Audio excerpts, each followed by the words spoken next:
This video is sponsored by World Anvil. One of my goals going into this year was to highlight certain D&D campaign settings, the world where you can run your RPG games, and show the strengths and weaknesses of each. This likely wouldn't have monthly installments like some of my other ongoing video series do, because it takes me a long time to read a campaign setting book and make a video about it. There are also some official 5e campaign settings that I plan to talk about in a positive light, but you know what? Wizards of the Coast doesn't need my free advertising right now. They are still very much in the doghouse. But today, before we talk about any specific campaign settings, let's talk about why I want to do this series in the first place. If you're relatively new to RPGs, you might not know that there's such a thing as a campaign setting.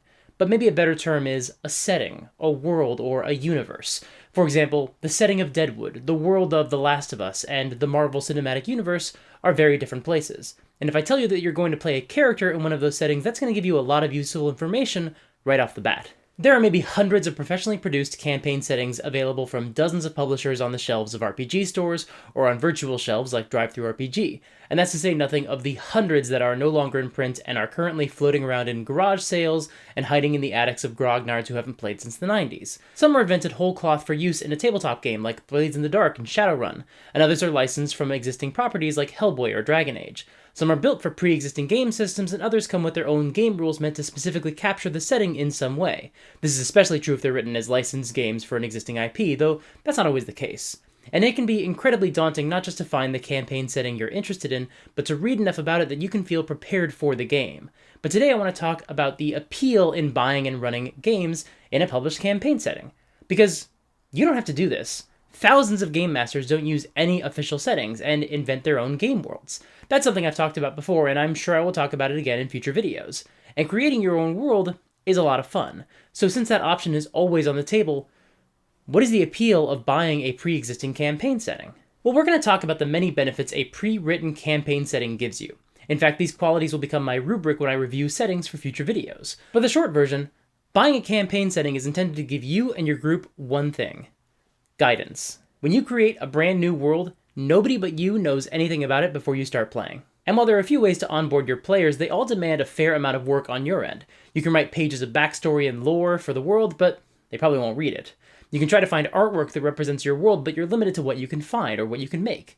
You can commission artwork, but that costs money, though it's not as bad as you might expect.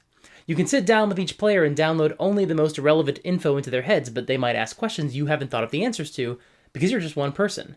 You might want a map, but not know how to make one you're happy with.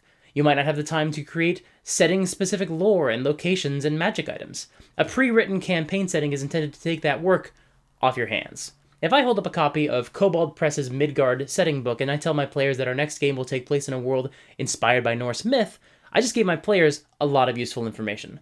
Plus, I can flip through it and show them what else they need to know before we play. A team of paid professionals have tried to anticipate the needs of my players and my needs as a GM, and they've done the work for us. They're giving us guidance. Of course, as I said, at any point you can just start developing your own campaign. In fact, you might get ideas from an existing campaign setting, one that gives you some of what you want, just doesn't fully line up with the ideas you have in your head. Fortunately, it's easier than ever to design your own setting thanks to today's sponsor, World Anvil. World Anvil is an incredible toolkit that breaks down the world-building process into manageable chunks and actually invites you to keep working on your world in a way that makes it feel a lot less daunting. True story, I've been building my own campaign setting in World Anvil. I'm not going to show any footage of it because I might use it for this channel and I don't want to spoil any of it yet. But when I create an article, there are great drop-down menus that help provide formatting that matches the subject. For example, I can tell World Anvil that I'm creating a location, and then it will offer sections like the ones you might see in a campaign setting to add history and relevant people. It's more than just a way to keep your thoughts in order. It actually inspires creativity by breaking things down into categories, which you can basically use as world-building prompts. If you visit worldanvil.com and use the promo code SUPERGEEK, you can save 40% off of any annual membership. Thank you so much to World Anvil for sponsoring the video. So what specifics should we be looking at when we check out a campaign setting? And what aspects will be in my rubric when I review them on my channel? Well, this list might change, I might add some categories in the future, but right now, these are the methods I'll use to determine the strengths of each campaign setting. Number 1, a clear premise. As I said in my first world building video, it's not super useful to hand your players a daunting packet of lore in order for them to understand your setting. I'm not saying it can never work, but it's a lot to ask from players, who generally are not required to think much about the game in between sessions. If a campaign setting can be clearly pitched in just a few sentences, then the premise is strong, and that helps the players get on the same page with the GM, and with each other, very quickly. Anything based on an existing IP usually passes this bar pretty quickly, although it depends how much material someone needs to absorb to get the premise. Anything based on a 2-hour movie does pretty well, whereas something based on a 12-book series of novels might struggle in this category. Number 2, a distinct tone. You want the setting to tell people what kind of stories will be told in your campaign. This isn't the same as the genre for stories. After all, you can tell lots of kinds of stories in just about any setting. But a campaign setting should have a distinct tone that tells you what kinds of stories to expect. For example, a lot of RPGs are about killing monsters. Not all of them, but enough that we can use this as our example. But the kind of monsters and how common they are and how easy it is to kill them says a lot. In D&D and Pathfinder, monsters are common, but the assumption is that you'll probably be able to slay any monster you come across, even if you need to come back to it later when you're higher level. In a zombie apocalypse RPG, the monsters are everywhere, but you'll never be able to kill them all. The goal is just continued survival. In Call of Cthulhu, your character doesn't know the monsters are real, and discovering that they exist will likely drive your character deeply and truly mad, because finding out they exist makes you feel helpless and hopeless. In Monster of the Week, every monster can be defeated, but it takes strategy and clever planning to do so. In iHunt, you're a monster slayer who works in a modern gig economy like an Uber driver, so the true monster is capitalism. And so on. A lot of these examples came from game systems, but this same mindset can help us evaluate a setting. There are dozens of ways that the tone of a setting is expressed, but we'll be looking at whether or not a setting can clearly articulate the tone in a way that makes it feel distinct from everything else on the market. Number 3, iconic imagery. This might not be tied specifically to a setting with really strong artwork or to licensed games, but those will both do really well in this category. Basically, is there something you can look at and say unmistakably that this imagery evokes the campaign setting? It might not even be a piece of art, just a description of a location or a specific item that represents the world of the game. This might be a know it when you see it category, but I think answering this question for each setting will be really useful. Number 4, character creation inspiration. One of the best things a campaign setting can do is offer guidance to your players for character creation. Besides making sure the mechanics clearly match the tone, you also want to make sure there are plenty of details that can give your players ideas for characters that fit into the world. For example, if you play a Star Wars game, you're probably going to want to play a Jedi, or a Rebellion member, or a smuggler or a bounty hunter. Nobody would ever sit down to a Star Wars game and roll up a plumber named Farts McGee, because the setting has given them some actual ideas for how they can integrate their character into the story in a more effective way. Although, there is a Star Wars character named Porkins, so maybe that's not a great example. But at least he's an X-Wing pilot. Number 5, plot hooks. It's actually not enough to just give players inspiration for how to make characters that fit the setting. You also have to inspire them to want to do things, to encourage them to interact with the world in some way. I'd argue that there should be some built-in points of interest, either locations or narrative aspects, that will propel your characters into action. These don't have to be complex. It can be as simple as, a necromancer's tower lies to the east. It's very likely that a campaign setting also has some pre-written adventures available for purchase, but either way, game masters also will want to write their own adventures. A great setting doesn't just set up the plot hooks for published adventures, it also provides lots of elements that invite new stories to be written, and excite both GMs and players with possibilities. Number 6, daunting lore. This is an important one because some of these settings have been around for decades, and may have even been published basically continuously for that entire time. And that means they might have a lot of baggage. Now, this isn't a deal breaker. You might be a longtime fan of this setting and already know all the deep lore. And even if you don't, wikis exist. But I do think it's worth looking at just how much lore is out there and how much you might feel like you need to know in order to be prepared to run a game in this setting. This is especially impacted by how well your players might know this setting. For example, I have certain friends that I would never run a game set in the Forgotten Realms for, or in the Star Wars universe, because they've read all the books and they know some old, archaic things about the setting. And it's likely that some of the things they know are why they'd be excited to play in that world. And of course, that's the problem. If I want to run a Star Wars game or a Forgotten Realms game, I know I could ask them, and they'd be on board. But the fact that they have a bunch of baggage about the lore means that there are some things I might not be able to capture. And that's to say nothing of the fact that they might make a connection that I didn't intend, because they know that the character I described sounds a lot like a red wizard or a night sister from Dathomir, when really I just picked a red miniature because I thought it was cool. And now I'm worried I'm going to let them down when I didn't intend for a connection to be made.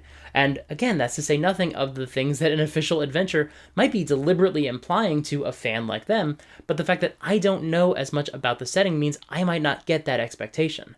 Anyway, like I said, this isn't a deal breaker, but the amount of lore and how that lore is conveyed to a person reading a campaign setting book matters a lot.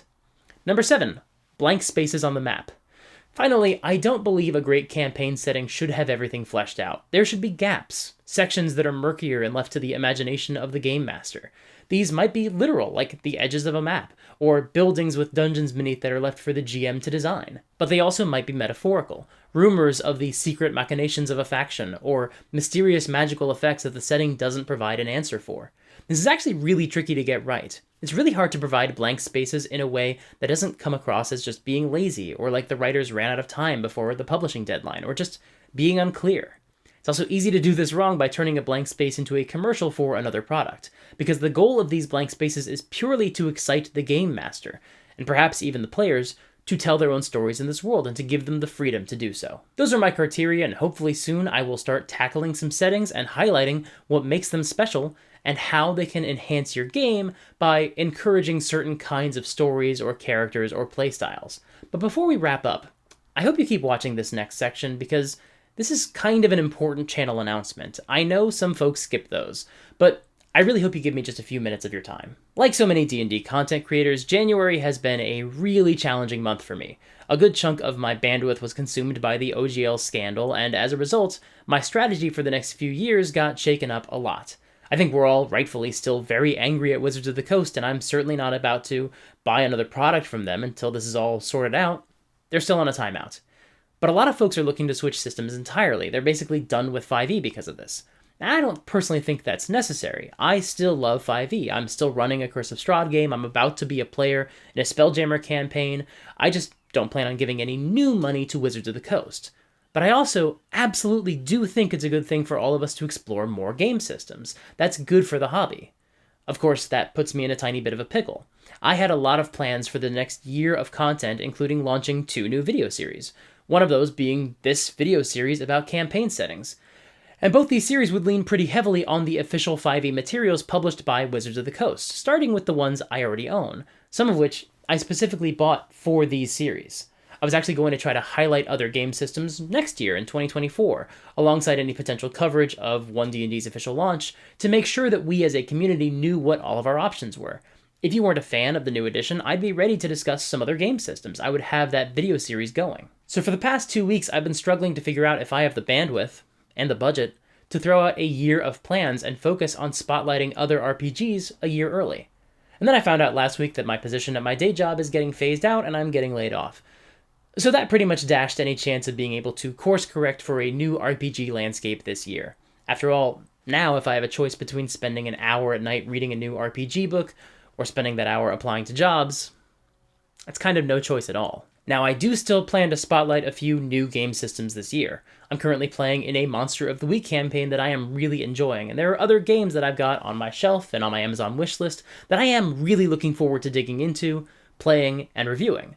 But in the meantime, a lot of my content is going to be system agnostic or going to specifically highlight 5e products that I still feel I have a lot to say about.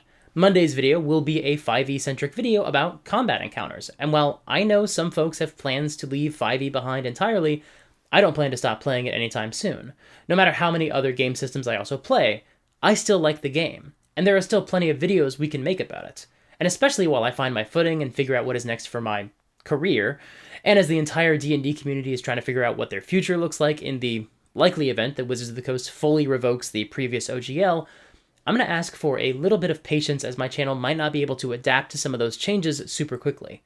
And again, I'll say it once more.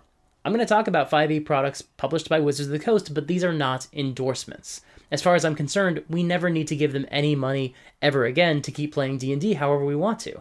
And that includes making the most out of the products I've already purchased. Thank you so much for watching. Obviously, this is going to be a weird time for me, so there are a few fantastic ways you can support this channel. The first is super easy, just subscribing and ringing the bell. When you watch a video really early on, right after it gets posted, it really helps the channel. It helps recommend the video to more people, which helps the channel grow. I'm also still going to do a live stream and giveaway to celebrate getting to 25,000 subscribers, probably in early February. Stay tuned for more details. If you want to financially support me, which is greatly appreciated after I got laid off, you can sign up for my Patreon. Even if you just join at $1 a month, that is still an incredible bit of support. And the more people who support, the more goals I unlock. We hit 100 patrons, which means I can upgrade my lighting, which might take a few months to get to, given that these funds now need to replace a paycheck, but that is something I'm going to do thanks to your support. If we can get to 350 patrons, I'll be able to get a new camera and really improve my video quality. And honestly, we are almost halfway to that goal, which is really incredible. I am so grateful. The third way to support the channel is to join my Discord server and hang out with a really cool community of people who are just passionate about tabletop RPGs. A bunch of people put together games or share advice. It's really lovely. And the fourth way to support my channel is to sign up for my newsletter so I can keep you updated on the big developments. Those links are all in the doobly-doo below. Let me know which campaign settings you would like to see me talk about in future videos in this series. That will really help me figure out which campaign settings I should focus on first and start specifically making videos about them. Click here for a video about asking your players for a wish list at the top of the campaign. It helps enormously when you're trying to figure out what setting might work for your group. Until next time, play fair and have fun.